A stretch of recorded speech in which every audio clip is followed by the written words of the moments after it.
Tonight's news focus, Sarawak strengthens future leaders through Leadership Institute. Dato Amar Dr. Sim continues visit in Meradong. Sarawak special teacher recruitment near completion, more vacancies still open.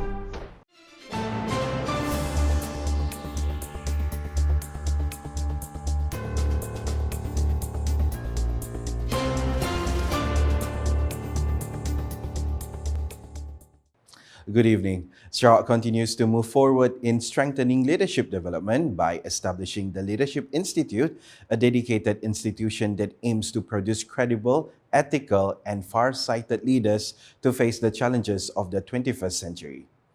Sarawak Premier Dato' Patinggi Tan Sri Dr. Abang Abdul Rahman Zohari Tun Dato' Abang Openg said that to ensure the institute functions effectively and has sufficient resources, the Sarawak government will provide a special endowment encompassing expertise, global networks, and supporting infrastructure.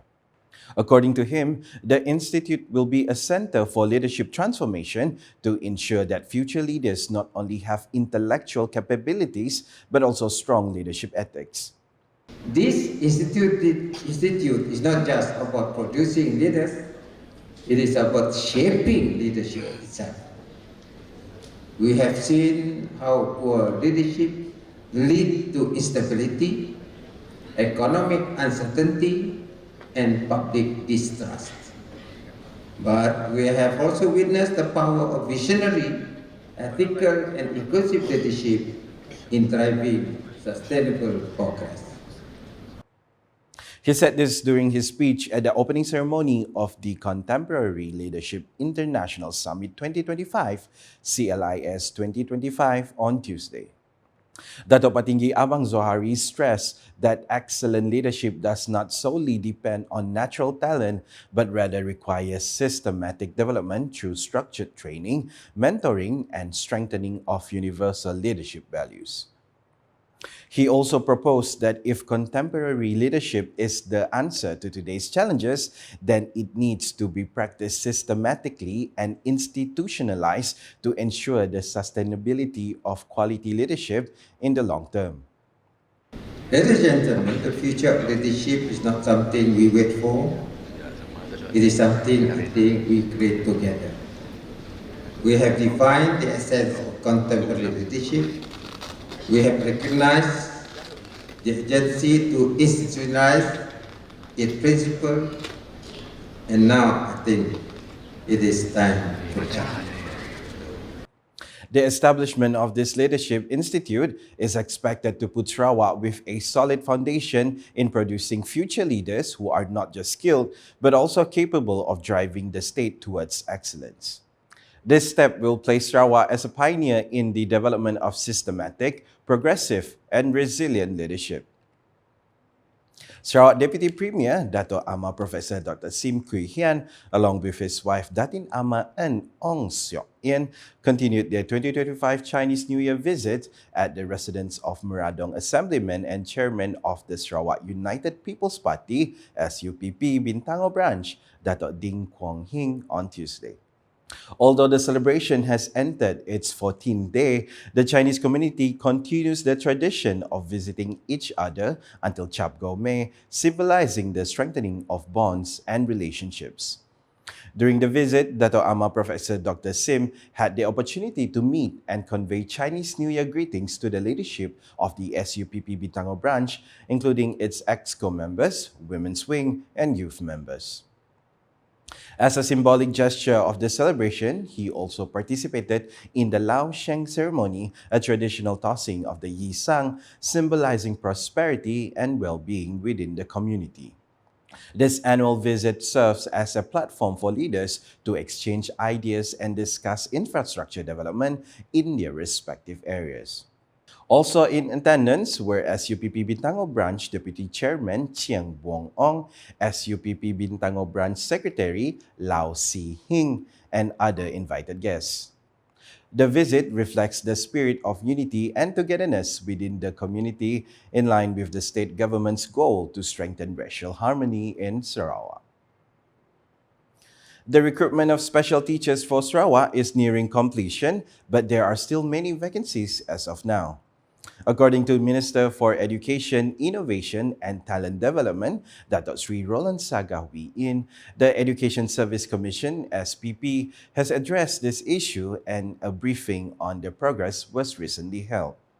He explained that although there are many applicants, the number of truly qualified candidates remains low.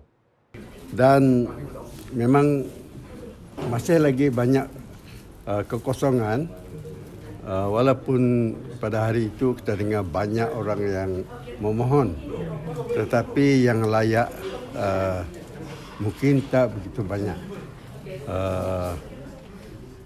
Prioriti adalah kepada mereka yang mempunyai ikhtisas dalam pendidikan dan itu tidak begitu banyak.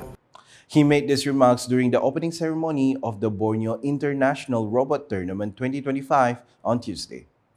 Meanwhile, based on data from the State Education Department, he noted that 96% of schools in Sarawak now have teachers to teach the required subjects. He added that the government hopes that graduates from the teacher education institutes who will soon complete their studies can fill the existing vacancies. So on average, mungkin satu sekolah satu vacancy saja yang ada. On average lah. Ini berarti dia kalau kita ada lebih 1,200 sekolah. Jadi ini adalah termasuk sekolah menengah dan juga sekolah rendah.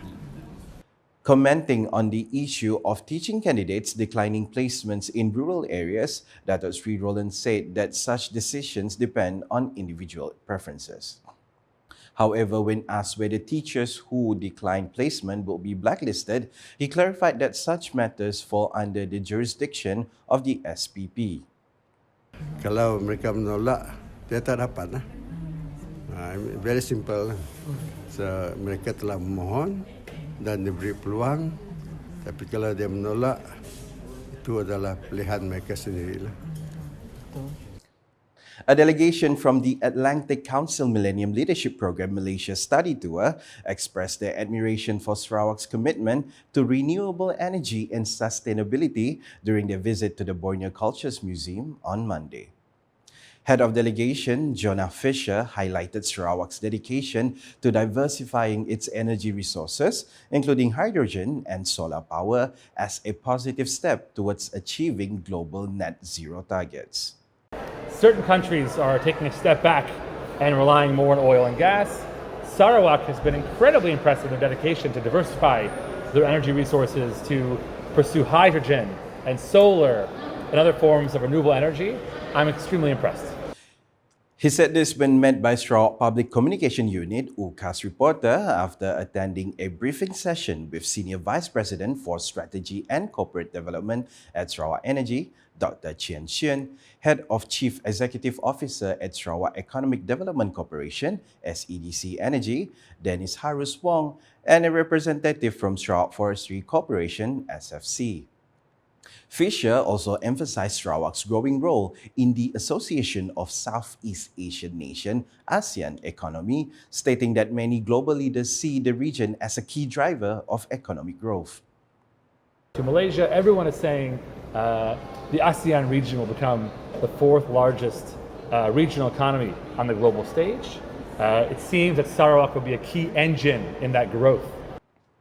Beyond discussions on energy and development, Fisher emphasized the delegation's eagerness to deepen their understanding of Malaysia and Sarawak, highlighting that Sarawak is more than just its wildlife and national parks. The 25-member delegation is on a study tour to explore Malaysia's economic and sustainability efforts, with their visit to Sarawak reinforcing the region's growing global presence in green energy and development.